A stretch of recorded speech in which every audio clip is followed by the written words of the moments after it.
Welcome back. You're still watching Technoholik. Now, moving from one operating system to the other, we're going to talk about Android. Now, obviously, because Varun's here, he has yet another Android tablet for us in this slew of tablets that are already there in the market. Another one bites the dust and goes to Android. Which one are we talking about today? So this is the Lenovo IdeaPad. It's basically a very BlackBerry-esque looking device actually. It doesn't really look like most of the other Android tablets that I've seen. And I don't know whether that's a good thing. I really don't know whether that's a good thing. I'm not a big fan of what they've done. There are a few redeeming factors in there, but they don't really manage to make it stand out of the crowd. Let's take a look at the specifications of this product and then figure out how this does. Lenovo IdeaPad K1 is an Android 3.1 honeycomb tablet that is powered by dual-core NVIDIA Tegra 2 processor. Up front, it has a 10.1-inch HD touchscreen, and around the back it sports a 5-megapixel camera capable of HD video capture. For connectivity, it has Wi-Fi, 3G, mini HDMI connector and micro SD card reader, and also has an internal storage capacity of 32 GB. The IdeaPad K1 weighs at 771 grams and is priced at Rs 29,000. There has to be something good about the device. It doesn't look that bad according to me at least. But there's quite a few redeeming factors in here. First of all, it is capable of doing 3G, so there is a little SIM card slot that you can see right here. Then you have the ability to put in a micro SD card, which actually isn't there in the Samsung Galaxy Tab 10.1. On top of that, you've actually got a micro HDMI output in here, Beautiful. Which again is a unique thing as far as Android tablets are concerned, because most of the other honeycomb tablets that I've seen till now don't come with a separate HDMI port. It's some sort of a custom cable that needs to go into the docking port, and that does HDMI in most of these other cables or most of these other tablets. In this, there is a dedicated HDMI port which is there. And it's also got this little switch here that actually allows you to control the screen rotation, which is sort of similar to what the iPad has as well. The screen lock on the side. Yes, and till now, most of the Android tablets have actually had a software function that used to control that. So from that perspective, they've managed to get quite a lot of things right. I do believe this is, in general, the right spec, the right way of doing the device. As far as the software is concerned, they've pretty much kept the standard honeycomb. They've added a few of the apps that they believe business users could derive value out of.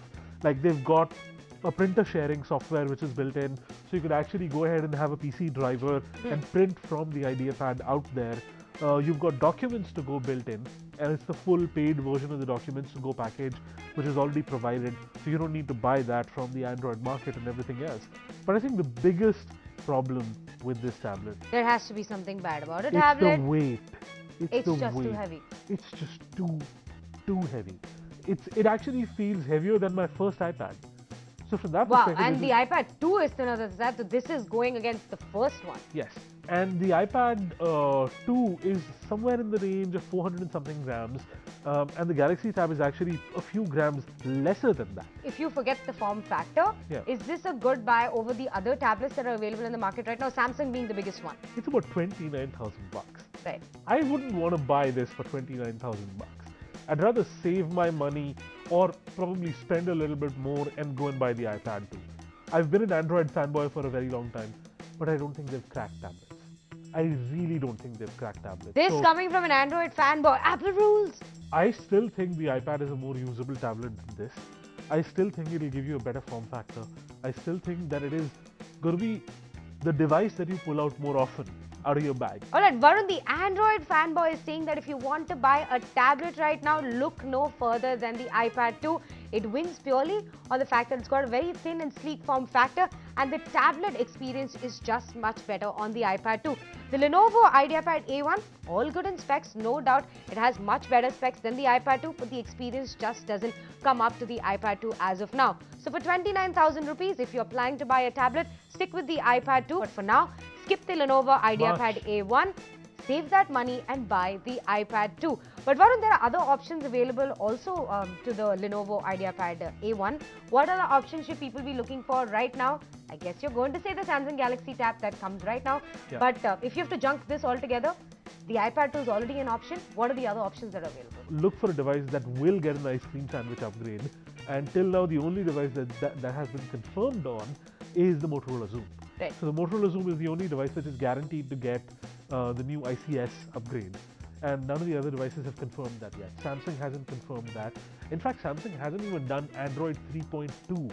Then, on the other hand, another device that's going to soon become available to all of us is the Kindle Fire. Right. And the Kindle Fire is something that still excites me a little bit more than all the Android tablets that have come out till date.